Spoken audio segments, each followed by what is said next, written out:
నేను అనుక్షణం దాన్ని నేను సాధించడానికే నేను ఇక్కడ ఉన్నాను జనసేన ద్వారా. ఏ రోజు కూడా అంటే నాకు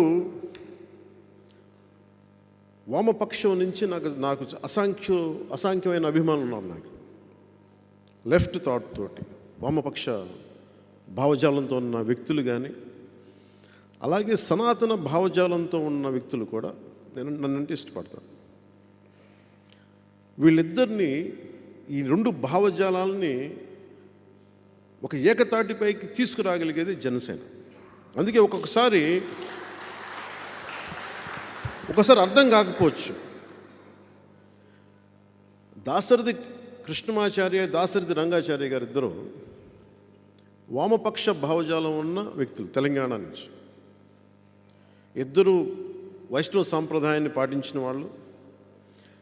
దాశరథి రంగాచార్య గారు వేదాలని తెలుగులోకి తర్జుమా చేసిన వ్యక్తి.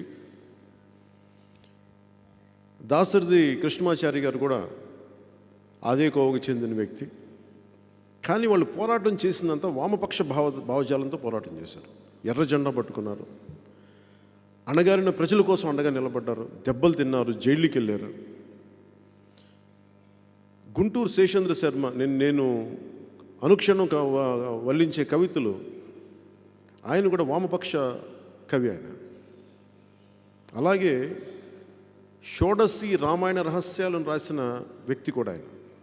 వామపక్ష భావజాలం, రామాయణంలోని షోడశి రహస్యాలని చెప్పి రాసిన వ్యక్తి. అంటే ఈ రెండింటిని, సనాతన ధర్మాన్ని, సోషలిజంని సంపూర్ణంగా అర్థం చేసుకునే వ్యక్తులు మీరు వెతికితే ప్రతి చోట, ప్రతి ఊరిలో ఇలాంటి సమూహం ఒకటి ఉంటుంది. వామపక్ష భావజాలం, సనాతన ధర్మం. నేను ఈ రెండింటినీ మనస్ఫూర్తిగా, ఎందుకు మనం దీన్ని కలిపి ఒక ఆలోచన చేయకూడదు? సోషలిస్టిక్ యాంగిల్లో మీకు చెప్పాలి అంటే, అణగారిన కులాలకి, అధికారం చూడని కులాలకి సాధికారత రావాలి. ఇది నేను చాలా బలంగా ఎలా సాధించాలి? గద్దర్ గారు, నన్ను ప్రేమగా తమ్ముడని పిలుచుకునే గద్దర్ గారు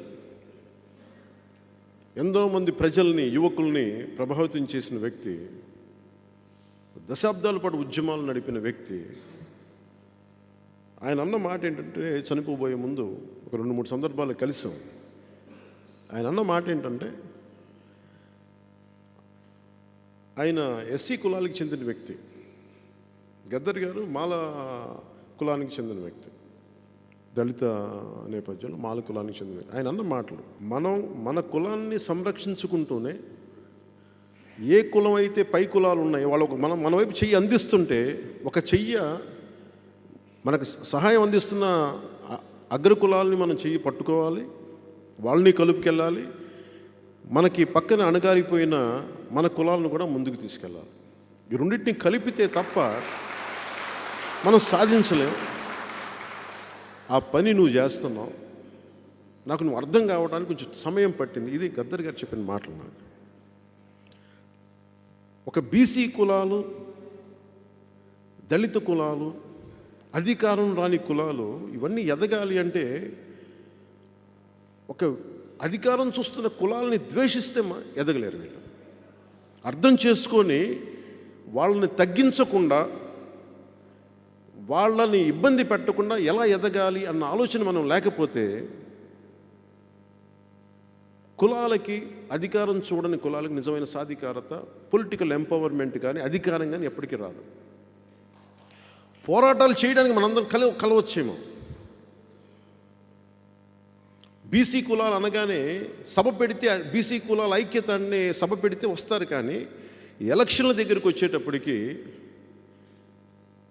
మళ్ళీ అక్కడ ఆలోచన ధోరణి మారిపోదు.